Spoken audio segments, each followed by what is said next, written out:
কানাডার প্রধানমন্ত্রী জাস্টিন ট্রুডোর পদত্যাগের ফলে দেশটির অভিবাসন নীতিতে উল্লেখযোগ্য পরিবর্তন এসেছে। নতুন প্রশাসন অভিবাসন হার 21% কমানোর সিদ্ধান্ত নিয়েছে, যা 2025 সালের মধ্যে কার্যকর হবে। Source BBC.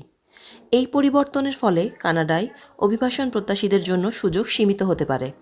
বিশেষ করে অস্থায়ী পারমিটধারী প্রায় 50 লাখ মানুষের মধ্যে অনেকের পারমিটের মেয়াদ 2025 সালে শেষ হবে, যা তাদের অবস্থান অনিশ্চিত করে তুলছে। সোর্স আজকাল নিউজ।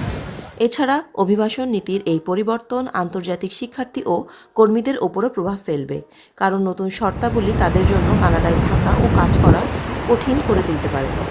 দৈনিক জনকণ্ঠ। সুতরাং কানাডায় অভিবাসন প্রত্যাশী ও বর্তমান অভিবাসীদের জন্য পরিস্থিতি জটিল হয়ে উঠছে। এরকমই আরও তথ্য জানতে আমাদের চ্যানেলটি এখনই সাবস্ক্রাইব করুন।